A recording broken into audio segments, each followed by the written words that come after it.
ವಾರಗಟ್ಟಲೆ ಸಾಗರದುದ್ದಗಲಕ್ಕೂ ಸುತ್ತಿ ಟನ್ಗಟ್ಟಲೆ ಮೀನುಗಳನ್ನ ಬೇಟೆಯಾಡಿದ ಹಲವಾರು ದೋಣಿಗಳು ಬಂದು ಸೇರುವ ಜಾಗವೇ ಇದಕ್ಕೆ ಬಂದರು. ಬೆಳಗ್ಗಿನ ಜಾವ 3 ಗಂಟೆಯ ಹೊತ್ತಿಗೆ ಈ ಮೀನುಗಾರಿಕಾ ಬಂದರಿನಲ್ಲಿ ಕಾಲಿಡಲಾಗದಷ್ಟು ಜನದಟ್ಟಣೆಯಾಗತ್ತೆ. ದಿನಗಟ್ಟಲೆ ಸಮುದ್ರವನ್ನ ಸುತ್ತಿ ಬಂದ ಮೀನುಗಾರರಿಂದ, ಸಮುದ್ರದಿಂದ ಹಿಡಿದು ತಂದ ಸಾವಿರಾರು ಕೆಜಿ ಮೀನುಗಳನ್ನ ದೋಣಿಯ ಮಾಲೀಕರಿಂದ ಖರೀದಿಸುವ ಹರಾಜುಗಾರರಿಂದ, ಮೀನುಗಳನ್ನ ಬೇರ್ಪಡಿಸುವ ಮತ್ತು ಸಾಗಿಸುವ ಕೆಲಸದಲ್ಲಿ ನಿರತರಾದ ಕೆಲಸಗಾರರಿಂದ ಈ ಸ್ಥಳ ತುಂಬಿ ಹೋಗಿರುತ್ತೆ. ಈ ಕರಾವಳಿ ಪ್ರದೇಶಗಳಿಂದ ರಾಜ್ಯದುದ್ದಗಲಕ್ಕೂ ಸೇವನೆಗೆ ಸಾಗಣೆಯಾಗೋ ಮೀನುಗಳ ವ್ಯಾಪಾರ ಹೇಗೆ ನಡೆಯುತ್ತೆ, ಮುಂಜಾನೆಯ ಹೊತ್ತಲ್ಲಿ ಈ ಬಂದರಿನೊಳಗೆ ಮೀನುಗಾರಿಕಾ ಸಂಬಂಧಿತ ಚಟುವಟಿಕೆಗಳು ಹೇಗಿರುತ್ತೆ, ಆ ಮೀನುಗಾರರ ಬದುಕು ಸಮುದ್ರದಲ್ಲಿ ಹೇಗೆ ನಡೆಯುತ್ತೆಂಬುದನ್ನ ಕಾಣಲು ಸೂರ್ಯೋದಯಕ್ಕೂ ಮುಂಚೆಯೇ ಜನಜಂಗುಳಿ ನೆರೆದಿದ್ದ ಇದಕ್ಕೆ ಬಂದರಿನೊಳಗೆ ಹೊರಟಿದ್ದೆ. ಅಲ್ಲಿ ನಡೆಯುತ್ತಿದ್ದ ವೇಗದ ಕೆಲಸ ಕಾರ್ಯಗಳನ್ನ ಕಾಣುತ್ತಾ ಬಂದೆ.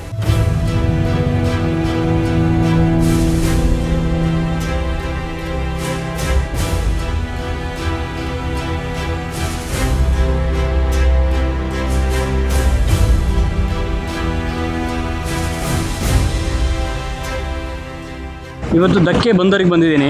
ಇದು ಒಂದು ಪ್ರಮುಖ ಜಾಗ. ಅಂದರೆ ನಾವೇನು ಈ ಕರ್ನಾಟಕದಾದ್ಯಂತ ಎಲ್ಲ ಕಡೆ ಮೀನುಗಳನ್ನು ತಿಂತೀವಲ್ಲ, ಆ ಮೀನುಗಳು ಬರೋದು ಈ ಧಕ್ಕೆ ಬಂದರಿಂದ. ಈ ಧಕ್ಕೆ ಬಂದರಲ್ಲಿ ಯಾವ ಬೋಟ್ಗಳು ಬರುತ್ತೆ ಅಂದರೆ ಪರ್ಷಿಯನ್ ಬೋಟ್ಗಳು. ಇದರ ದೊಡ್ಡ ದೊಡ್ಡ ಬೋಟ್ಗಳು ವಾರಗಟ್ಟಲೆ ತಿಂಗಳುಗಟ್ಟಲೆ ಸಮುದ್ರದಲ್ಲಿರುತ್ತೆ ಈ ಬೋಟ್ಗಳು. ಇಲ್ಲಿಂದ ಐಸ್ಗಳನ್ನು ತೊಗೊಂಡೋಗಿ ಆ ಐಸ್ ಜೊತೆ ಆ ಮೀನನ್ನ ಫ್ರೀಸ್ ಮಾಡಿ ಇಟ್ಕೋತಾರೆ. ಅಂದರೆ ವಾರಗಟ್ಟಲೆ ಮೀನುಗಾರಿಕೆ ಮಾಡ್ತಾರೆ.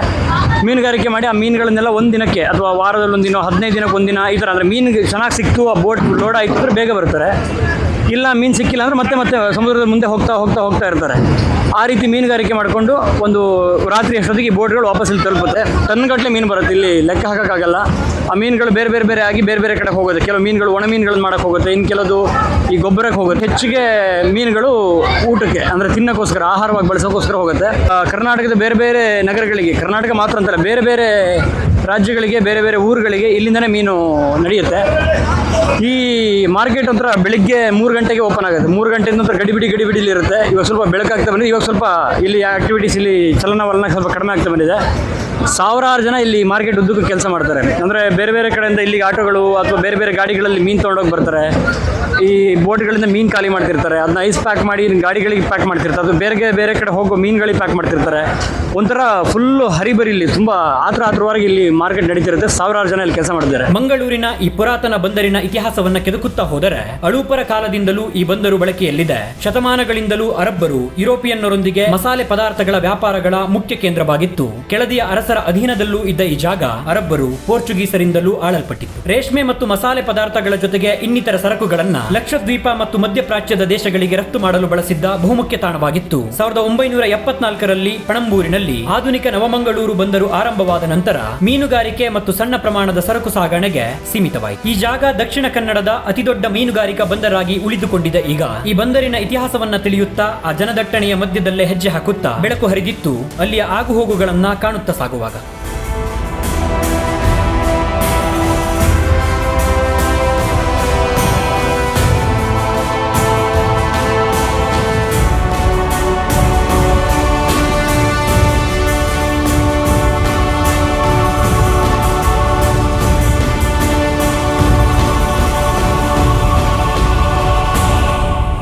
ನಾನು ಇಷ್ಟೊಂದು ವೆರೈಟಿ ಮೀನುಗಳಿದೆ, ಅಂದರೆ ಇಷ್ಟೊಂದು ಬಗೆಯ ಮೀನುಗಳಿದೆ ಅಂತ ಹೇಳಿ ಇವತ್ತೇ ನೋಡ್ತಿರೋದು ಅನ್ಸುತ್ತೆ.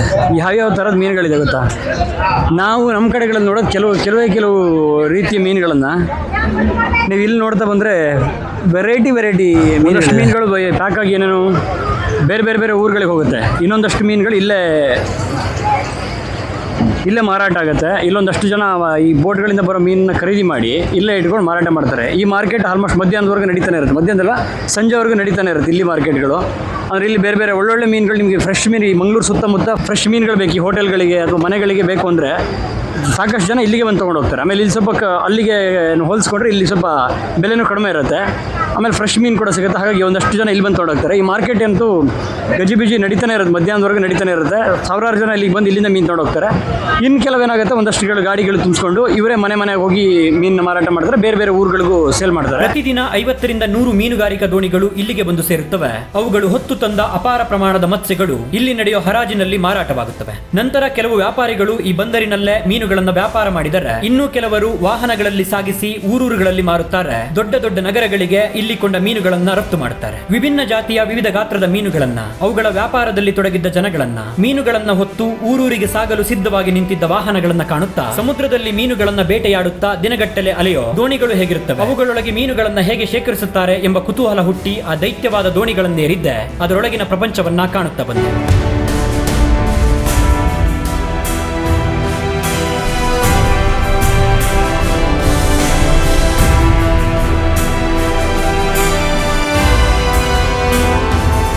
ಬೇರೆ ಬೇರೆ ದೋಣಿಗಳನ್ನ ಒಳಗೆ ಹೋಗಿದ್ದೀನಿ. ಆದರೆ ಈ ಪರ್ಷಿಯನ್ ಬೋಟ್ಗಳನ್ನು ಹೇಗಿರುತ್ತೆ ಒಳಗಡೆ ನೋಡಿಲ್ಲ. ವಿಸ್ತಾರವಾದ ಮೈದಾನ ಇದೆ. ಇಲ್ಲಿ ಹೆಂಗಂದ್ರೆ ಒಂದು 2 ಬಿಲ್ಡಿಂಗ್ ಕಟ್ಬೋದು, ಅಷ್ಟು ದೊಡ್ಡ ಜಾಗ ಇದೆ. ಈ ಬೋಟ್ಗಳು ಆಲ್ಮೋಸ್ಟ್ ತಿಂಗ್ಳುಗಟ್ಟಲೆ ಸಮುದ್ರದಲ್ಲಿ ಇರ್ತವೆ. ಅಂದರೆ ನೋಡಿ, ಇಲ್ಲೊಂದು ಕಡೆ ಬಲೆ ಇದೆ, ಇಲ್ಲೊಂದು ರೂಮೇ ಇದೆ. ಅಂದರೆ ಇದು ಕ್ಯಾಪ್ಟನ್ ರೂಮ್. ಇದು ಯಾರು ಏನು ಈ ಬೋಟ್ಗಳನ್ನು ನಡೆಸ್ತಾರಲ್ಲ ಅವ್ರ ರೂಮ್ ಇದೆ. ಇಲ್ಲಿ ಅಕ್ಕಪಕ್ಕ ಈ ಬಲೆಗಳನ್ನು ಬೀಸೋಕ್ಕೆ ಈ ಥರದಕ್ಕೆಲ್ಲ ವಿಸ್ತಾರವಾದ ಜಾಗ ಇರುತ್ತೆ. ಈ ಒಳಗಿರುತ್ತಲ್ಲ, ಈ ಬೋಟ್ ಒಳಗಡೆ ಏನು ಮಾಡ್ತಾರೆ, ಐಸ್ಗಳನ್ನು ತೊಗೊಂಡು ಹೋಗ್ತಾರೆ. ಐಸ್ಗಳನ್ನು ತೊಗೊಂಡೋಗಿ ಹಿಡಿದ ಮೀನುಗಳನ್ನು ಐಸ್ ಜೊತೆಗೆ ಇದರೊಳಗೆ ಇಡ್ತಾರೆ. ಅಂದರೆ ತಿಂಗಳುಗಳ ಗಟ್ಟಲೆ ಅಥವಾ ವಾರಗಟ್ಟಲೆ ಇವ್ರು ಬಿಟ್ಟು ಬರೋದು ಸ್ವಲ್ಪ ಲೇಟ್ ಆದ್ರೂ ಆ ಮೀನು ಶುದ್ಧವಾಗಿರುತ್ತೆ, ಅಥವಾ ತಾಜಾ ಆ ಮೀನು ಫ್ರೆಶ್ ಆಗಿರುತ್ತೆ, ಯಾವುದೇ ಕಾರಣಕ್ಕೂ ಹಾಳಾಗಲ್ಲ. ಅದಿಲ್ಲಿ ಮತ್ತೆ ಇಲ್ಲಿ ತಂದು ಡಂಪ್ ಮಾಡ್ತಾರೆ. ಈ ಥರ ತಿಂಗಳುಗಟ್ಟಲೆ ಅಥವಾ ವಾರಗಟ್ಟಲೆ ಏನು ಮೀನುಗಳನ್ನು ಹಿಡಿತಾರಲ್ಲ, ಆ ಮೀನುಗಳನ್ನೆಲ್ಲ ಇದರೊಳಗೆ ತುಂಬಿಸ್ಕೊಂಡ್ಬರ್ತಾರೆ. ಈ ಮೇಲ್ಗಡೆ ಇದಿಷ್ಟು ವಿಸ್ತಾರವಾದ ಜಾಗ ಏನಕ್ಕಂದ್ರೆ ಅವರಿಗೆ ಬೋಟ್ ಬಲೆ ಬಿಡೋಕ್ಕೆ ಈ ಥರ ಜಾಗ ಕೆಲಸಗಳಿಗೆ. ಇದು ತುಂಬ ನಡು ಸಮುದ್ರದ ಮೀನುಗಾರಿಕೆ ಇದು. ಈ ಕೆಲವು ಚಿಕ್ಕ ಪುಟ್ಟ ಬೋಟ್ಗಳು, ಚಿಕ್ಕ ಪುಟ್ಟ ದೋಣಿಗಳು ಹೋಗಿ ತುಂಬ ಹತ್ತಿರದಲ್ಲೇ ವಾಪಸ್ ಬರ್ತಾರೆ, ಒಂದೇ ದಿನಕ್ಕೆ ವಾಪಸ್ ಬರ್ತಾರೆ. ಆದರೆ ಈ ದೋಣಿಗಳು ಹಂಗಲ್ಲ, ತುಂಬ ದೂರದವರೆಗೂ ಹೋಗುತ್ತೆ. ಕೆಲವು ಟೈಮ್ ಬೇರೆ ಬೇರೆ ದೇಶದ ಗಡಿವರೆಗೂ ಹೋಗೋ ಚಾನ್ಸಸ್ ಇರುತ್ತೆ. ಗಡಿ ಅಂದರೆ ಗಡಿನ ಮುಟ್ಟಲ್ಲ, ಯಾಕಂದ್ರೆ ಗಡಿ ಸಮಸ್ಯೆಗಳಿರುತ್ತೆ. ಸಮುದ್ರದಲ್ಲೂ ಒಂದು ಗಡಿ ಅಂತಿರುತ್ತೆ, ಒಂದು ದೇಶಕ್ಕೆ ಒಂದು ಗಡಿ ಅಂತಿರುತ್ತೆ. ಆ ಗಡಿನ ದಾಟಿ ಹೋದರೆ ತುಂಬ ಕೇಸಸ್ ನಾವು ನೋಡಿದ್ವಿ, ಮೀನುಗಾರನ ಬಂಧನ ಮಾಡಿದ್ದಾರೆ ಈ ಥರದ್ದೆಲ್ಲ. ಆ ಗಡಿ ದಾಟಿ ಹೋಗೋ ಹಾಗಿಲ್ಲ. ಗಡಿಯಿಂದ ಒಳಗಡೆ ಏನಿದೆಯಲ್ಲ, ವಾರಗಟ್ಟಲೆ ತಿಂಗಳುಗಟ್ಟಲೆ ತುಂಬ ದೂರದ ಸಮುದ್ರಕ್ಕೆ ಹೋಗಿ ಮೀನುಗಾರಿಕೆ ಮಾಡ್ತಾರೆ. ಬಹುತೇಕ ಎಲ್ಲ ಬೋಟ್ಗಳನ್ನು ಮೀನು ತೆಗೆದಾಗಿದೆ. ಈಗ ಅಲ್ಲೇನು ಹೋಲ್ ನೋಡ್ತಿರಲ್ಲ, ಈಗ ನಾವು ನಿಂತಿರೋ ಜಾಗದ ಅಡಿಗಡೆ ಏನಿದೆಯಲ್ಲ, ಇದೆಲ್ಲ ಮೀನುಗಳ ಸ್ಟೋರೇಜು. ಟನ್ಗಟ್ಟಲೆ ಮೀನನ್ನ ಇದರೊಳಗೆ ಇಳಿಸ್ಬೋದು. ಅಂದರೆ ಮೀನು ಹಿಡ್ದಂಗೆ ಇಲ್ಲೇ ಇದೇ ಜಾಗದಲ್ಲಿ ಬಲೆನೆಲ್ಲ ಎತ್ತಿ ಒಳಗೆ ಹಾಕ್ತಾರೆ, ಮತ್ತು ವಾಪಸ್ಸು ಐಸ್ ಮಿಕ್ಸ್ ಮಾಡಿ ಮೀನನ್ನು ಅದರೊಳಗೆ ತುಂಬ್ತಾ ಇರ್ತಾರೆ. ಈಗ ಟೈಮ್ ಆಗ್ತಾ ಬಂತು, ಒಂದು 8 ಗಂಟೆ 7-8 ಗಂಟೆ ಆಗ್ತಾ ಬಂತು. ಇವಾಗ ಬಹುತೇಕ ಕೆಲಸ ಎಲ್ಲ ಮುಗಿದಿರುತ್ತೆ. ನಾವು ಒಂದು 3 ಗಂಟೆಗೆಲ್ಲ ಬಂದರೆ ಇಲ್ಲಿದು ಕರೆಕ್ಟ್ ಏನು ನಡೆಯುತ್ತಲ್ಲ, ಅಂದರೆ ಈ ಬೋಟ್ಗಳಿಂದ ಮೀನು ತೆಗೆಯೋದೆಲ್ಲ ನೋಡ್ಬೋದು. ಈಗ ಬಹುತೇಕ ಎಲ್ಲ ಮೀನೆಲ್ಲ ಅಲ್ಲೇ ಭಾಗ ಮಾಡಿ ತುಂಬಿಸಿರ್ತಾರೆ. ಅದನ್ನು ವಾಪಸ್ ಎಲ್ಲ ಡಂಪ್ ಮಾಡಿ ಬೇರೆ ಕಡೆಗೆ ಅದು ಆಲ್ರೆಡಿ ಮೀನು ಹೋಗಾಗಿರುತ್ತೆ. ಈ ಬೋಟ್ ಮತ್ತೆ ಕ್ಲೀನಾಗಿ ಮತ್ತೆ ಹೊರಡೋದು ಮೀನುಗಾರಿಕೆಗೆ. ಈ ಬೋಟ್ ಏನು ಮೇಲ್ಗಡೆ ನೋಡ್ತೀವಲ್ಲ, ಇದು ಸ್ವಲ್ಪ ಅಷ್ಟೇ. ಇದು ಏನಿದೆ ಇಲ್ಲಿ ಕಾಣಿಸುತ್ತೆ ನಿಮಗೆ, ಇದ್ರೊಳಗಡೆ ದೊಡ್ಡ ದೊಡ್ಡ ಗೋಡನ್ಗಳ ಥರದ ಜಾಗನೇ ಇದೆ, ಐಸನ್ನ ಇಡೋಕ್ಕೆ, ವಾಪಸ್ ಮೀನನ್ನ ತರೋಕ್ಕೆ. ಆಮೇಲೆ ಇಂಜಿನ್ ಸ್ಪೇಸ್ ಬರುತ್ತಲ್ಲ, ಅದು ದೊಡ್ಡ ಒಳಗಡೆ ಒಂದು ದೊಡ್ಡ ಸ್ಪೇಸ್ ಇದೆ. ಇದು ಈ ಬೋಟ್ನ ಕ್ಯಾಬಿನ್ ರೂಮ್. ಇದು ಅಂದರೆ ಈ ಬೋಟ್ನ ಆಪ್ರೇಟ್ ಮಾಡೋದು ಇಲ್ಲಿಂದನೇ. ಇದನ್ನು ಮೂವ್ ಮಾಡೋದು, ಇದನ್ನ ಆಪ್ರೇಟ್ ಮಾಡೋದು ಇಲ್ಲಿ ಥರ. ಇದು ಒಂದು ಕ್ಯಾಬಿನ್, ಅಂದರೆ ಯಾರು ಬೋಟ್ನ ನಡೆಸ್ತಾರಲ್ಲ ಅವರ ರೂಮ್ ಇದು. ಇವ್ರು ಏನು ಮೀನುಗಾರರ ಜೀವನ ಇರುತ್ತಲ್ಲ, ಕಂಪ್ಲೀಟು ವರ್ಷ ಪೂರ್ತಿ, ಅಂದರೆ ಈ ಸೀಸನ್ ಏನಿರುತ್ತಲ್ಲ, ಮೀನು ಹಿಡಿಯೋ ಅಷ್ಟು ಸೀಸನ್ಗಳು ಕೂಡ ಈ ಬೋಟ್ ಒಳಗೆ ಇರುತ್ತೆ. ಇವ್ರದ್ದು ಕಂಪ್ಲೀಟ್ ಜೀವನ ಇಲ್ಲಿ ನೋಡಿ. ಇಲ್ಲೇ ಎಲ್ಲ ಬಟ್ಟೆ ಹಳಿಸ್ಕೊಂಡು, ಇಲ್ಲೇ ಅಡುಗೆ ಮಾಡಿ, ಇಲ್ಲೇ ಮಲಗೋದು, ಇಲ್ಲೇ ಊಟ, ಇವು ಕಂಪ್ಲೀಟ್ ಜೀವನನೇ ಇಲ್ಲಿ. ಸಮುದ್ರದ 2-3 ಕಿಲೋಮೀಟರ್ ಹೋದ ತಕ್ಷಣ ಇವ್ರಿಗೆ ಕನೆಕ್ಷನ್ ಕಟ್ ಆಗುತ್ತೆ. ಅಂದರೆ ಹೊರಗಡೆ ಜಗತ್ತಿಂದ ಕನೆಕ್ಷನ್ ಕಟ್ ಆಗುತ್ತೆ. ಜಸ್ಟ್ ಅವ್ರದ್ದೇನು ವೈರ್ಲೆಸ್ ಇರುತ್ತಲ್ಲ, ಅದರಿಂದ ಮಾತ್ರ ಮಾತಾಡೋಕೆ ಬಿಟ್ಟರೆ ಅವರಿಗೆ ಆ ಕಡೆ ಪ್ರಪಂಚದ ಕನೆಕ್ಷನ್ಸ್ ಇರಲ್ಲ. ಕಂಪ್ಲೀಟಾಗಿ 8-10 ದಿನದವರೆಗೂ ಅವರಿಗೆ ಈ ಕಡೆ ಪ್ರಪಂಚದಲ್ಲಿ ಏನು ನಡೀತಿರೋದು ಗೊತ್ತಾಗಲ್ಲ. ಮತ್ತೆ ವಾಪಸ್ ಬರ್ತಾರೆ. ವಾಪಸ್ ಒಂದಿನ ಇಲ್ಲಿ ಮೀನು ಡಂಪ್ ಮಾಡಿದ ತಕ್ಷಣ ಮತ್ತೆ ವಾಪಸ್ ಹೋಗ್ತಾರೆ. ಎಸ್, ಇದು ಬೋಟಿನ ಒಳಲೋಕ. ಇಲ್ಲಿ ಇರೋ ಸ್ವಲ್ಪ ಕಷ್ಟನೇ ಈ ಸ್ಮೆಲ್ಲಲ್ಲಿ. ಇದು ನೋಡಿ, ಇಲ್ಲಿ ಪಾರ್ಟ್ ಮಾಡಿ ಬೇರೆ ಬೇರೆ ಜಾತಿಗಳ ಮೀನುಗಳನ್ನು ಇಲ್ಲಿ ಫುಲ್ ತಣ್ಣಗಿದೆ. ಯಾಕಂದರೆ ಇಲ್ಲಿ ಫುಲ್ ಈಗೇನು ಮಾಡ್ತಾರೆ, ಕಂಪ್ಲೀಟ್ ಆಗಿದ್ದಕ್ಕೆ ಐಸ್ ಫಿಲ್ ಮಾಡ್ತಾರೆ. ಐಸ್ ಫಿಲ್ ಮಾಡಿ ಮೀನನ್ನ ಏನು ಹಿಡಿತಾರಲ್ಲ, ಮೀನನ್ನ ಅಲ್ಲಿ ತುಂಬಿಸ್ತಾರೆ. ಒಳಗಡೆ ಒಂದು ದೊಡ್ಡ ಪ್ರಪಂಚನೇ ಇದೆ ಬೋಟ್ ಒಳಗೆ. ಬೋಟ್ ಏನು ಮೇಲ್ಗಡೆ ನೋಡ್ತೀವಲ್ಲ, ಅದಷ್ಟು ಸಾಮಾನ್ಯಕ್ಕಲ್ಲ. ಮೇಲ್ಗಡೆ ಸ್ವಲ್ಪ ಇರುತ್ತೆ ಅಷ್ಟೇ. ಇದೇನಿದೆ ಕಂಪ್ಲೀಟ್ ಈ ಬೋಟ್ನ ಒಳಗಡೆ ಭಾಗನ ಕಂಪ್ಲೀಟಾಗಿ ಸ್ಟೋರೇಜ್ ಬಿಡಿಸ್ಕೊಂಡಿರ್ತಾರೆ. ಈ ಥರ ಮೀನುಗಳನ್ನೀಗ ಸಪ್ರೇಟ್ ಮಾಡಿ ಬೇರೆ ಬೇರೆ ಜಾತಿ ಮೀನುಗಳನ್ನು ಒಂದು ಕಡೆ ತುಂಬಿಸ್ಕೊಂಡು, ಇವತ್ತು ಇಲ್ಲಿಗೆ ಬಂದ ಮೇಲೆ ಇಲ್ಲಿ ಏನಾಗುತ್ತೆ, ಇಲ್ಲಿ ಬುಟ್ಟಿಗಳನ್ನು ತುಂಬಿಸಿ ಇಲ್ಲಿಂದ ಮೀನು ಎತ್ತು ವಾಪಸ್ಸು ಡಂಪ್ ಮಾಡ್ತಾರೆ. ಇದು ಬೋಟ್ನ ಒಳಗಡೆ ಪ್ರಪಂಚ. ಇನ್ನು ಮುಂದಕ್ಕೆ ಹೋದರೆ ಅಲ್ಲಿ ಇಂಜಿನ್ ಇರುತ್ತೆ. ಮುಂದಿನ ಭಾಗದಲ್ಲಿ ಇಂಜಿನ್ ಇರುತ್ತೆ, ಅಲ್ಲೂ ಕೂಡ ಸ್ಟೋರೇಜ್ ಇರುತ್ತೆ, ಅಲ್ಲೂ ಇಂಜಿನ್ ಇರುತ್ತೆ. ಇದ್ರ ಹಿಂದೆ ಕೂಡ ಮತ್ತೆ ಇಲ್ಲಿ ಐಸ್ ತುಂಬಿಸ್ತಾರೆ. ಇವಾಗ ಐಸನ್ನು ಇಲ್ಲಿ ಓಪನ್ ಮಾಡಿಕೊಂಡು ಎಲ್ಲೆಲ್ಲಿ ಬೇಕಲ್ಲ ಅಲ್ಲಿಗೆ ಮೂವ್ ಮಾಡ್ಕೊತ ಆ ಮೀನುಗಳನ್ನು ತುಂಬಿಸ್ಕೊತಾ ಬರ್ತಾರೆ. ನಾನು ಇಷ್ಟೆಲ್ಲ ಇದೆ ಬೋಟ್ ಒಳಗೇನು ಗೊತ್ತೇ ಇರಲಿಲ್ಲ. ಇದೊಂಥರ ಹೊಸ ಪ್ರಪಂಚ. ನಾವು ತಿನ್ನೋ ಮೀನುಗಳ ಹಿಂದೆ, ಅಥವಾ ನಾವು ಡೈಲಿ ಆಹಾರಕ್ಕೆ ಬಳಸೋ ಮೀನುಗಳ ಹಿಂದೆ ಇಷ್ಟೆಲ್ಲ ಶ್ರಮ ಇರುತ್ತೆ. ಇಲ್ಲಿ ಇದೊಂದು ಮೀನುಗಾರಿಕೆಯಲ್ಲಿ ದೊಡ್ಡ ಉದ್ಯಮ. ಇದು ದೊಡ್ಡದಂದರೆ ಅದು ಎಷ್ಟು ದೊಡ್ಡದಂತ ಹೇಳೋಕ್ಕಾಗಲ್ಲ. ಯಾಕಂದರೆ ಇಲ್ಲಿ ಕೋಟ್ಯಾಂತರ ರೂಪಾಯಿ ವ್ಯವಹಾರ ನಡೆಯುತ್ತೆ. ಅಂದರೆ ಲಕ್ಷಾಂತರ ಟನ್ ಮೀನುಗಳನ್ನು ಹಿಡಿತಾ ಇರ್ತಾರೆ ಡೈಲಿ. ನನಗೆ ಒಂದೊಂದ್ಸರಿ ಯೋಚನೆ ಬರುತ್ತೆ, ಈ ಸಮುದ್ರದಲ್ಲಿ ಅದು ಎಷ್ಟು ಮೀನುಗಳಿದೆಯಪ್ಪ ಅಂತ. ಯಾಕಂದರೆ ಡೈಲಿ ಟನ್ಗಟ್ಟಲೆ, 106 ಟನ್ಗಟ್ಟಲೆ ಮೀನುಗಳು ಇಲ್ಲಿ ಬರ್ತಾ ಇರುತ್ತೆ ಸಮುದ್ರದಲ್ಲಿ. ಅಂದರೆ ಬರೀ ಇದೊಂದು ಬಂದರದ ಬಗ್ಗೆ ಹೇಳ್ತೀನಿ. ನೂರಾರು ಟನ್ಗಳ ನೀರು ಇಲ್ಲಿ ಬರ್ತಾ ಇರುತ್ತೆ, ಮತ್ತೆ ಹೋಗ್ತಾರೆ, ಮತ್ತೆ ಹಿಡಿತಾರೆ.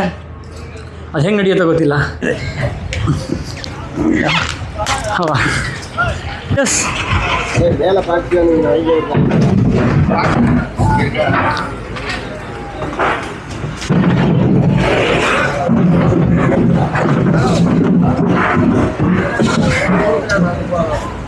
ಮೂರು ಪಾರ್ಟ್ ಇರ್ತದೆ ಕೆಳಗಡೆ ತೋರಿಸೋದು ಹಾಗೆ. ಇದು ಈ ಭಾಗ ಏನಕ್ಕೆ ಐಸ್ಗೆ, ಅದು ಮೀನಿಗೆ, ಅಲ್ಲಿಂದ ಆ ಕಡೆಗೆ ಏನು ಇಂಜಿನ್ ಪಾರ್ಟ್ ಇರುತ್ತೆ. ಈ ಬೋಟ್ ಒಳಗೂ ನೋಡಿ ಒಂದು ದೊಡ್ಡ ಪ್ರಪಂಚ ಇರುತ್ತೆ. ಒಂದು ಒಳ್ಳೆ 2 ಫ್ಲೋರ್ ಮನೆ ಕಟ್ಬೋದು, ಮನೆ ಇರುತ್ತಲ್ಲ, ಅಷ್ಟು ದೊಡ್ಡ ಜಾಗ ಇರುತ್ತೆ. ಆಶ್ಚರ್ಯ ಆಗುತ್ತೆ ಇವ್ರ ಜೀವನದಲ್ಲಿ ನೆನೆಸ್ಕೊಂಡ್ರೆ. ಸಮುದ್ರದಲ್ಲೇ ಯಾವಾಗಲೂ ಇರೋದು ಅದೇನು ಆಟದ ಕೆಲಸ ಅಲ್ಲ. ಯಾಕಂದರೆ ಕನೆಕ್ಷನ್ನೇ ಇಲ್ಲದೆ, ಹೊರಗಡೆ ಪ್ರಪಂಚದ ಕನೆಕ್ಷನ್ಸೇ ಇಲ್ಲದೆ ಇರೋದು ಈಸಿ ಕೆಲಸ ಅಲ್ಲ. ಇವ್ರಿಗೆ ಅದು ಏನು ಹೊಂದ್ಕೊಂಡ್ಬಿಟ್ಟಿದೆ ಬದುಕು. ಬಾ ಮತ್ತೆ ವಾಪಸ್ ಹೋಗು, ಬಾ ಹೋಗು, ಸಮುದ್ರದಲ್ಲೇ ಸಮಯ ಕಳೆಯೋದು ಹೊಂದ್ಕೊಂಡ್ಬಿಟ್ಟಿದೆ. ಆಮೇಲೆ ಇನ್ನೊಂದು ನಾನು ನೋಡಿ ತುಂಬ ಕಡಿಮೆ ಜಾತಿ ಮೀನುಗಳು. ಬಟ್ ಇವತ್ತು ಇಲ್ಲಿ ಈ ಬಂದರಲ್ಲಿ ನೋಡಿದಾಗ ತುಂಬ ವೆರೈಟಿ ಮೀನುಗಳು ಸಿಗುತ್ತೆ. ಅಂದರೆ ಒಂದೊಂದು ಭಾಗದಲ್ಲಿ ಸಮುದ್ರದ ಒಂದೊಂದು ಜಾಗದಲ್ಲಿ ಒಂದೊಂಥರ ಮೀನುಗಳು ಸಿಗುತ್ತೆ. ಕೆಲವೊಂದು ಇದೊಂಥರ ಹೆಂಗೆ ಲಾಟ್ರಿ ಥರ, ಕೆಲವು ಟೈಮು ಬಂಪರ್ ಆಗಿಬಿಡುತ್ತೆ. ಒಳ್ಳೊಳ್ಳೆ ಏನು ತುಂಬ ಕಾಸ್ಟ್ಲಿ ಮೀನುಗಳು ಸಿಗುತ್ತೆ, ಅಂದರೆ ತುಂಬ ದುಬಾರಿ ಮೀನುಗಳು ಸಿಗುತ್ತೆ. ಅದು ಹೇಳೋಗಿಲ್ಲ ಹೆಂಗಿಂತ. ಕೆಲವು ಟೈಮ್ ತುಂಬ ಏನು ಮೀನು ಪ್ರಮಾಣ ಜಾಸ್ತಿ ಸಿಗುತ್ತೆ.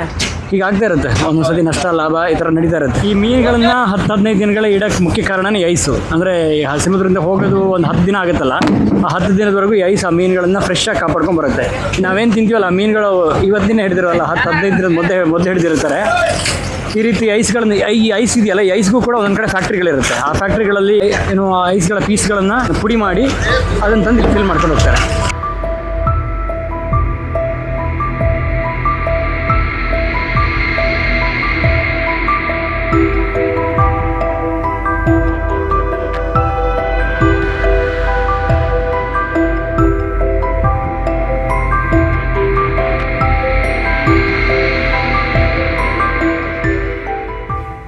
ಆ ದೋಣಿಯಿಂದ ಮರಳುವಾಗ ಅದರೊಳಗಿನ ಪ್ರಪಂಚವನ್ನ ಕಂಡಾಗ ಈ ಮೀನುಗಾರಿಕೆಯ ಜೀವನ ಸುಲಭದಲ್ಲ ಅಂತ ಅನಿಸಿತ್ತು. ವಾರಗಟ್ಟಲೆ ಹಗಲು ರಾತ್ರಿ ಎನ್ನದೆ ಮೀನುಗಳನ್ನ ಹುಡುಕಿ ಅಲೆಯುತ್ತಾ, ಹೊರಜಗತ್ತಿನ ಸಂಪರ್ಕವಿಲ್ಲದೆ ಕುಟುಂಬದ ಮುಖವನ್ನು ನೋಡದೆ ಅಪರೂಪಕ್ಕೆ ಊರ ಮುಖವನ್ನ ನೋಡುವ ಇವರ ಜೀವನ ಸವಾಲುಗಳಿಂದಲೇ ತುಂಬಿದೆ ಅನ್ನೋ ಯೋಚನೆ ಮುಗಿದಿದೆ. ನನಗೊಂದು ಅದೊಂದು ಕುತೂಹಲ ಇತ್ತು, ಈ ಬೋಟ್ಗಳು ಹಿಂಗಿರುತ್ತೆ, ಅದರೊಳಗಡೆ ಹೇಗಿರುತ್ತೆ ಅಂತ. ಇವತ್ತು ಅದನ್ನು ನೋಡಾಯಿತು. ಇನ್ನೂ ಒಂದು ಆಸೆ ಇದೆ, ಏನಂದರೆ ಈ 10 ದಿನ ಮೀನುಗಾರರು ಹೆಂಗೆ ಬೋಟಲ್ಲಿ ಇರ್ತಾರಲ್ಲ, 10 ದಿನ ಮೀನುಗಾರಿಕೆಯನ್ನು ಮಾಡ್ಕೊಂಡು ಹೋಗ್ತಾರಲ್ಲ, ಅವ್ರ ಜೀವನ 10 ದಿನ ಹೆಂಗಿರುತ್ತೆ ಅಂತ. ಆದರೆ ಒಂದು ಸಮಸ್ಯೆ ಏನಂದರೆ 10 ದಿನ ನಮಗೆ ಸಮುದ್ರದಲ್ಲಿ ಇರೋದು ಕಷ್ಟ. 1-2 ದಿನ ಆದರೆ ಹೆಂಗೋ ಹೋಗಿ ಬರ್ಬೋದೇನೋ. ಆದರೆ 10 ದಿನ ಅಲ್ಲೇ ಇದ್ದು ಅದನ್ನ ನೋಡೋದು ಸ್ವಲ್ಪ ಕಷ್ಟದ ಕೆಲಸ ಆಗುತ್ತೆ. ಅದಕ್ಕಿನ್ನೂ ಆ ಧೈರ್ಯ ಮಾಡಿಲ್ಲ. ಆಮೇಲೆ 10 ದಿನಗಳು ಒಂದೇ ಜಾಗಕ್ಕೆ ಕೊಡೋದು, ಒಂದೇ ವಿಷಯಕ್ಕೆ ಕೊಡೋದು ಸ್ವಲ್ಪ ಕಷ್ಟದ ಕೆಲಸನೇ. ನೋಡೋಣ ಮುಂದಿನ ದಿನದಲ್ಲಿ ಸಾಧ್ಯವಾದರೆ. ಆದರೆ ಏನು ನಾವು ಅಂದ್ಕೊಂಡಷ್ಟು ಈಸಿ ಇಲ್ಲ. ಎಲ್ಲರ ಜೀವನನೂ ಕಷ್ಟ, ಹಾಗೆ ಈ ಮೀನುಗಾರಿಕೆ ಜೀವನನೂ ಕೂಡ ಕಷ್ಟನೇ ಇದೆ. ಈ ಕಡೆ ಹೋದರೆ ಇದೆಲ್ಲ ಫುಲ್ ಐಸ್ ತುಂಬ ಜಾಗ, ಮುಂದೆ ಹೋದರೆ ಫುಲ್ ಮೀನು ಮಾರ್ಕೆಟು. ಅದು ದೊಡ್ಡ ಮೀನು ಹಿಡಿದ್ದಾರೆ. 600 ರೂಪಾಯಿ ಉಂಟು ಮಂಗಳೂರಲ್ಲಿ.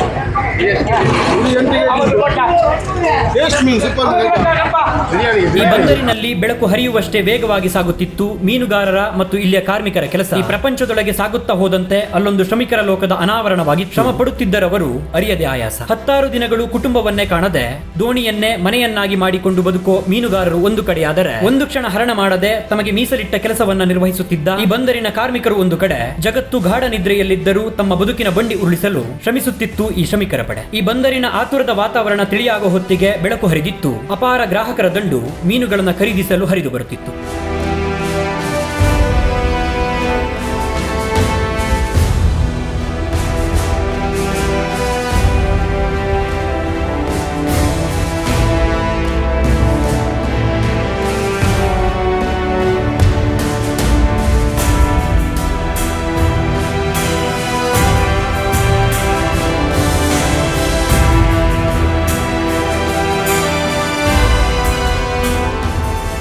ಈ ಜಾಗದಲ್ಲಿ ಈ ಬೋಟ್ಗಳಿಗೆ ಡೀಸೆಲ್ನ ತುಂಬ್ತಾರೆ. ಒಂದು ಸರಿ ಅಂದರೆ ವಾಪಸ್ ಹೋಗಿ ಬರೋಕ್ಕೆ ಎಷ್ಟು ಡೀಸೆಲ್ ಬೇಕಲ್ಲ, ಲೀಟರ್ ಗಟ್ಟಲೆ ಬೇಕಾಗುತ್ತೆ, 106 ಲೀಟರ್ ಬೇಕಾಗುತ್ತೆ. ಅದಷ್ಟು ಲೀಟರ್ ಡೀಸೆಲ್ಗಳನ್ನು ಈ ಜಾಗದಲ್ಲಿ ಬೋಟ್ಗಳು ಬಂದು ಫಿಲ್ ಮಾಡ್ಕೊಂಡು ಹೋಗುತ್ತೆ. ಡಾಲ್ಫಿನ್ ಥರ ಎಲ್ಲ ನೋಡೋಕೆ. ಯಾವ ಮೀನಿದು? ತಾಟೆ. ದೊಡ್ಡ ತಾಟೆ.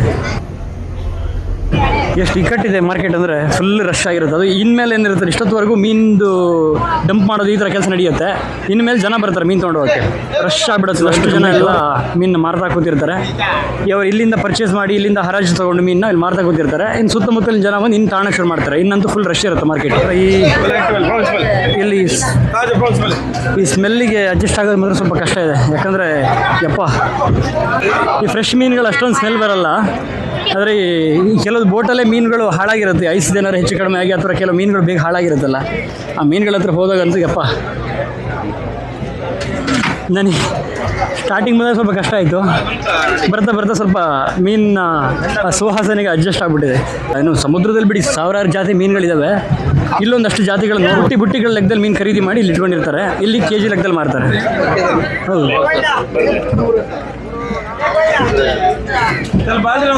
ವಿಚಿತ್ರ ಮೀನುಗಳಿದೆ. ಇವನ್ನೆಲ್ಲ ಹೆಂಗೆ ಬೇರ್ಪಡಿಸ್ತಾರೋ ಗೊತ್ತಿಲ್ಲ. ಈ ಟ್ರಕ್ಗಳೆಲ್ಲ ಏನು ನೋಡ್ತೀವಲ್ಲ, ಎಲ್ಲ ಟ್ರಕ್ಗಳು ಈ ಬೋಟ್ಗಳಿಗೆ ತುಂಬ ಐಸನ್ನು ತೊಗೊಬಾರಂತ ಟ್ರಕ್ಗಳು. ಒಂದು ಫ್ಯಾಕ್ಟ್ರಿಯಲ್ಲಿ ಐಸ್ ರೆಡಿ ಆಗುತ್ತೆ, ಅದನ್ನಲ್ಲೇ ಪುಡಿ ಮಾಡಿ ಆ ಐಸನ್ನು ತಂದು ಇಲ್ಲಿ ಫಿಲ್ ಮಾಡೋಕ್ಕಾಗುತ್ತೆ. 15 ದಿನ ಆ ಮೀನಲ್ಲಿ ಏನು ಐಸನ್ನು ಹಾಕಿಟ್ಟಿರ್ತಾರಲ್ಲ, ಅದು ಹಂತವಾಗಿ ಕರೆಕ್ಟಾಗಿ ಬರುತ್ತೆ. ಆದರೆ ಮೀನು ಮಾತ್ರ ಫ್ರೆಶ್ ಆಗಿರುತ್ತೆ ಇಲ್ಲಿ ಬರೋವರೆಗೂ. ಇಲ್ಲಿ ಬಂದ್ಮೇಲೆ ಮತ್ತೆ ಇಲ್ಲಿ ಐಸನ್ನು ಮಿಕ್ಸ್ ಮಾಡಿ ಬೇರೆ ಬೇರೆ ಕಡೆ ತೊಗೊಂಡೋಗ್ತಾರೆ. ಇಲ್ಲಿ ಮೀನುಗಳು ಹರಾಜು ಆಗ್ತಿರುತ್ತೆ, ಒಂದು ಕಡೆಯಿಂದ ಮೀನು ಡಂಪ್ ಆಗ್ತಿರುತ್ತೆ, ಇನ್ನೊಂದು ಕಡೆಯಿಂದ ಐಸ್ ಫಿಲ್ ಆಗ್ತಿರುತ್ತೆ. ಸುಮಾರು ವಿಚಾರಗಳು ನೋಡೋಕ್ಕೆ ಸಿಗುತ್ತೆ ಇಲ್ಲಿ. ಇದೊಂಥರ ಬೇರೆ ಪ್ರಪಂಚ ಇದು ಬಂದರು ಅನ್ನೋದು. ನಾವೇನೀಗ ಸಿಂಪಲ್ಲಾಗಿ ಒಂದು ಕೆ ಜಿ ಮೀನು ತೊಗೊಂಡೋಗಿ ತಿಂದು ನೋಡ್ತೀವಿ ಅಂದರೆ ಆ ಮೀನುಗಳನ್ನಲ್ಲಿ ನಮ್ಮ ಮಾರ್ಕೆಟ್ಗಳಲ್ಲಿ ನೋಡ್ತೀವಲ್ಲ, ನಮ್ಮ ಹತ್ತಿರದ ಮಾರ್ಕೆಟ್ಗಳು ನೋಡ್ತೀವಲ್ಲ. ಆದರೆ ಇಲ್ಲಿ ಈ ಮೀನುಗಳ ಪ್ರಪಂಚನೇ ಬೇರೆ ಅಥವಾ ಈ ಮೀನುಗಾರರ ಪ್ರಪಂಚನೇ ಬೇರೆ. ಈ ಮೀನುಗಾರಿಕೆ ಅನ್ನೋದು ತುಂಬ ವಿಸ್ತಾರ. ಬೋಟ್ಗಳ ಮ್ಯಾನುಫ್ಯಾಕ್ಚರ್ ಆಗೋದು ಅಂದರೆ ಬೋಟ್ಗಳು ತಯಾರಾಗೋದು ಇದೇ ಜಾಗದಲ್ಲಿ. ಅಥವಾ ಈ ಏನಾರು ಈ ಬೋಟ್ನ ರಿಪೇರ್ ಮಾಡೋಕ್ಕಿದೆ ಅಥವಾ ಹಾಳಾಗಿದ್ದು ಈ ಥರದ್ದೆಲ್ಲ ವಾಪಸ್ ರೀಬಿಲ್ಡ್ ಮಾಡ್ತಾರೆ. ಇನ್ನು ಹೊಸದಾಗಿ ಮತ್ತೆ ಡ್ಯಾಮೇಜ್ ಆಗಿರುತ್ತಲ್ಲ ಅಲ್ಲಲ್ಲಿ ಅದನ್ನು ಮತ್ತೆ ಹೊಸದಾಗಿ ಮಾಡಿದ್ದಾರೆ. ಆ ಥರದ ಕೆಲಸಗಳು ನಡೆಯೋ ಜಾಗ ಇದು. ತುಂಬ ಬೋಟ್ಗಳು ಆಲ್ರೆಡಿ ರೆಡಿ ಆಗ್ತಿದೆ. ನಾನು ಕೇಳಿದ್ದವ್ರ ಹತ್ರ ಈ ಒಂದು ಬೋಟ್ನ ಬೆಲೆ ಹತ್ತತ್ರ 1.5 ಕೋಟಿ ಆಗುತ್ತಂತೆ.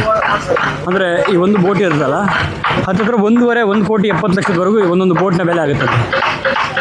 ಇದು ಹಳೆ ಬೋಟು, ಇದನ್ನು ಏನು ಮತ್ತೆ ಹೊಸದಾಗಿ ರಿಪೇರ್ ಮಾಡಿದ್ದಾರೆ. ಇಲ್ಲ 10 ಬೋಟ್ಗಳು ರೆಡಿ ಆಗ್ತಾಯಿದೆ ನೋಡಿ. ಇಲ್ಲ ಇನ್ನೊಂದು ಸ್ವಲ್ಪ ದಿನಗಳಿಗೆ ಸಮುದ್ರ ಕಿಳಿ ಅಂತ ಬೋಟ್ಗಳಿವು.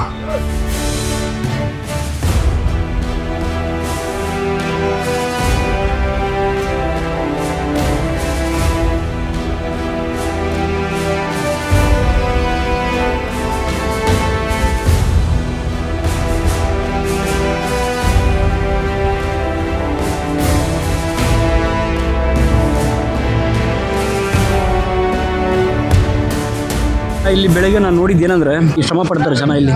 ಯಾಕಂದರೆ ಅಷ್ಟು ಬೆಳಗ್ಗೆ ಮುಂಚೆ 3 ಗಂಟೆಗೆಲ್ಲ ಎದ್ದು ಇಷ್ಟಿಷ್ಟು ದೊಡ್ಡ ಕ್ರೇಟ್ಗಳನ್ನು ಹೊತ್ತು ಇವಾಗಲೂ ನೋಡಿ ಹೊತ್ಕೊಂಡೆಲ್ಲ ತಿರುಗಾಡ್ತಿರ್ತಾರೆ. ಅದೇನು ಸಾಮಾನ್ಯ ಕೆಲಸ ಅಲ್ಲ. ಸಮಾಜದ ಬೇರೆ ಬೇರೆ ಕ್ಷೇತ್ರಗಳಲ್ಲಿರೋ ಜನಗಳದ್ದು ಶ್ರಮ ಹೆಂಗಿರುತ್ತೆ ಅಂದರೆ, ನಾವೇನೋ ಕೆಲಸ ಮಾಡ್ತಿರೋ ನಮ್ಮದೇ ತುಂಬ ದೊಡ್ಡದು ಅಥವಾ ನಮ್ಮದೇ ತುಂಬ ಕಷ್ಟ ಜೀವನ ಈ ಥರದ್ದೆಲ್ಲ ಅನ್ಕೋತೀವಿ. ಆದರೆ ನಾವೀಗ ಸಮಾಜದ ವಿವಿಧ ಬೇರೆ ಬೇರೆ ಕ್ಷೇತ್ರಗಳಲ್ಲಿ ಆ ಜನಗಳ ಬದುಕನ್ನು ನೋಡಿದಾಗ ನಮಗೆ ಅರ್ಥ ಆಗುತ್ತೆ. ಈ ಟ್ರಾವೆಲಿಂಗ್ ಅಥವಾ ಬೇರೆ ಬೇರೆ ಊರುಗಳನ್ನು ಸುತ್ತೋದು ಏನು ಅರ್ಥ ಮಾಡಿಸುತ್ತೆ ಅಂದರೆ ಇದನ್ನೇ, ನಮಗಿಂತ ಕಷ್ಟಪಡೋ ಜನ ಇದ್ದಾರೆ ಅಂತ. ಆಮೇಲೆ ನನ್ನ ಪ್ರಕಾರ ಏನಂದರೆ, ನಾವೆಲ್ಲ ಯಾವುದೋ ಒಂದಕ್ಕೆ ಈ ಸೀಮಿತ ಆಗಿ ಹೋಗಬಾರ್ದು. ಅಂದರೆ ಈ ಟ್ರಾವೆಲ್ ಅಂತ ಹೇಳಿ ನಾವು ಏನಾದ್ರು ಸುತ್ತಾಡ್ತೀವಲ್ಲ, ಆ ಥರ ಜಾಗಗಳಲ್ಲಿ ಈ ಎಲ್ಲ ರೀತಿ ಜಾಗಗಳು ಸೇರ್ಕೊಂಡಿರ್ಬೇಕು. ಕಾರಣ ಜನರ ಬದುಕನ್ನು ಅರ್ಥ ಮಾಡ್ಸೋಕ್ಕೆ ಈ ರೀತಿ ಜಾಗಗಳು ತುಂಬ ಮುಖ್ಯವಾಗುತ್ತೆ.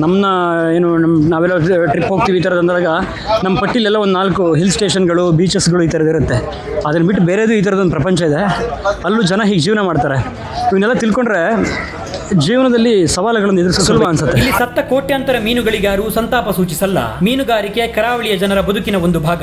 ಈ ಮೀನುಗಳ ಭಕ್ಷಣೆ ಮಾನವರ ಆಹಾರ ಪದ್ಧತಿಯಿಂದ ಆಗದು ವಿಭಾಗ ಎನ್ನುವ ಮನೋಭಾವನೆ ಎಲ್ಲರದ್ದು. ಈ ಬಂದರಿನ ವ್ಯಾಪಾರ ವಹಿವಾಟನ್ನ, ಇಲ್ಲಿಯ ಮೀನುಗಾರರ ಮತ್ತು ಕಾರ್ಮಿಕರ ಬದುಕನ್ನ, 10 ಜಾತಿಯ ಮೀನುಗಳನ್ನ, ಆ ದೋಣಿಗಳೊಳಗಿನ ವ್ಯವಸ್ಥೆಗಳನ್ನ ಕಂಡು ಸೂರ್ಯ ಮೇಲೇರುವ ಹೊತ್ತಿಗೆ ಇಲ್ಲಿಂದ ಹೊರಟಿದ್ದೆ ಅರಿತು ಸಮುದ್ರದಷ್ಟೇ ವಿಶಾಲವಾದದ್ದು ಈ ಮತ್ಸ್ಯೋದ್ಯಮ. ಲಕ್ಷಾಂತರ ಜನರ ಬದುಕು ಸಾಗತ್ತೆ ಇದರಿಂದ ಎಂಬೆಲ್ಲ ವಿಷಯಗಳನ್ನ ತಿಳಿದು ಎಲ್ಲರ ಓಟ ಒಂದೊಳ್ಳೆ ಬದುಕನ್ನ ಕಟ್ಟಲು, ಇಟ್ಟ ಗುರಿಯನ್ನ ಮುಟ್ಟಲು. ಹಣ ಗಳಿಕೆಯೊಂದೇ ಸರ್ವಶ್ರಮದ ಉದ್ದೇಶ. ಕಟು ಸತ್ಯವಿದು, ಅದಿಲ್ಲದೆ ಸಾಧ್ಯವೇ ಇಲ್ಲ ಬದುಕಲು.